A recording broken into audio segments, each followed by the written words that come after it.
5, 4, 3, 2, 1.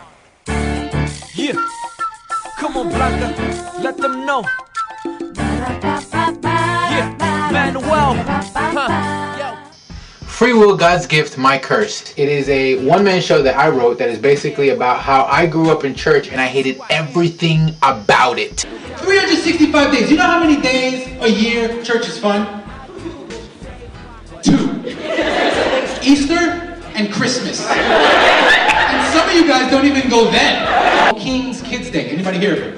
What it was is, it's our substitution for Halloween. Instead of dressing up like Batman or whoever though, we got to dress up like our favorite Bible characters.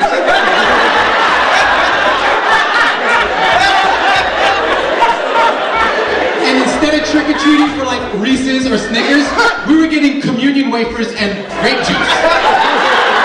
Now, although the show is a faith-based show, it is not a show about religion. It is about relationship.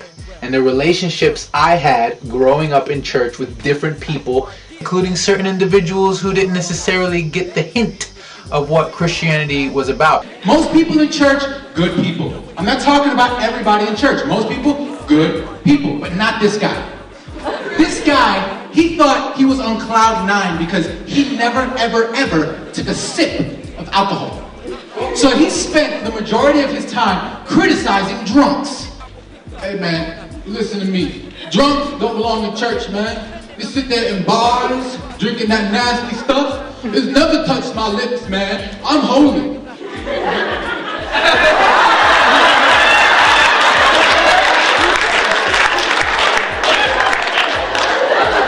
Not everyone in church is like that. I know. My dad wasn't, because he was the pastor of the independent Hispanic Pentecostal church.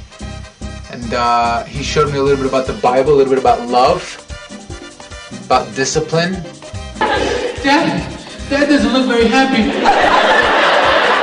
Daddy, oh my, what did I do? Daddy's gonna kill me, Kathy! It's about time. All of a sudden, my dad would run up the stairs. I don't need you. No, Dad. Now we're going to play a little game called Quien Vive. Dad, no, I don't want to play. I don't want to play.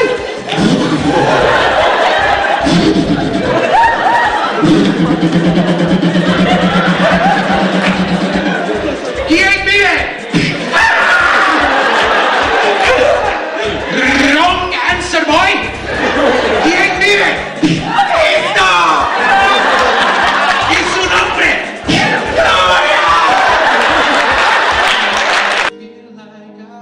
It has lighter moments. I talk about the very first time that I fell in love with a beautiful, beautiful Christian woman. And it was the highlight of my life. Oh, pretty baby.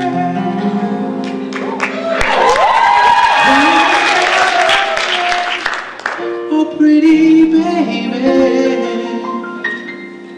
Now that I found you, stay and love you. Let me love you, oh baby.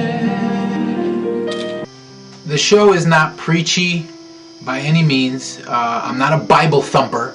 I'm not judgmental at all. I just tell the story about how I grew up in church, and it was difficult for me to share my dad with a congregation of people that didn't necessarily appreciate him the way I would have. Dad,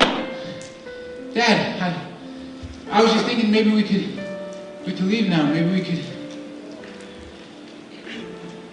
No, I understand. Yeah, you're counseling. That's what you do. I'll wait. There are certain things in life that Sunday school doesn't necessarily prepare you for. This story is about real problems, real life, real hurt, real pain, and struggling to find your faith through all that. When you grow up in church, you tend to blame God for a lot of things that you go through, because we're often taught that if you're Christian, you're not going to have problems. And that's not the case. So when life comes at you, you blame God. I'm not going to serve a God who punches in when it's convenient for him. I'm not going to serve a God who leaves you high and dry when you need him most.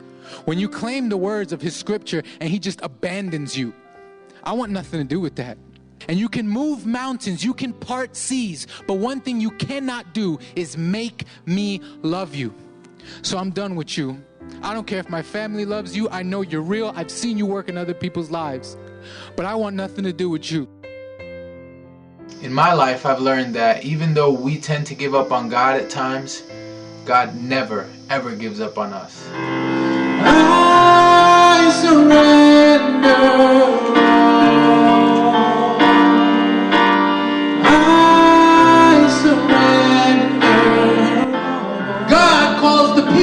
That are in the low of the lows, who suffered the most, because it isn't until you suffer the most that God can use you the most.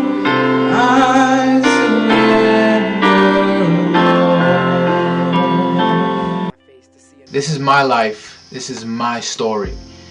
When God changes you, you can choose to love him or not. He doesn't force himself on you. He doesn't force himself on me, so I don't push it on anybody else. But when you do make that choice, it really does affect the way you see things. Your faith begins to affect your circumstances instead of your circumstances affecting your faith. And that's why free will is a gift, but it can also be your greatest curse.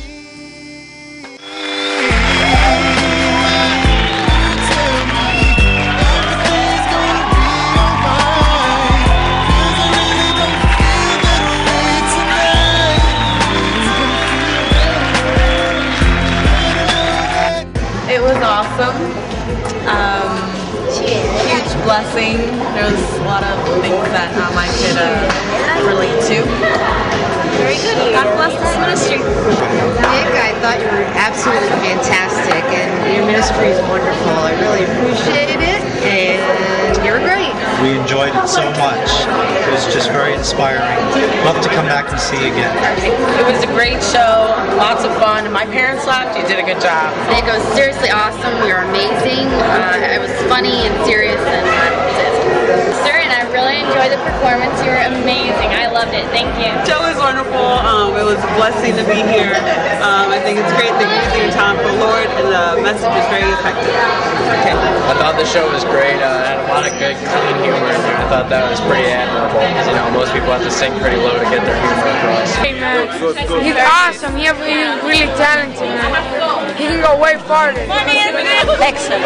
Excellent. I give you 10. I give you 10. Comedy, music, and everything.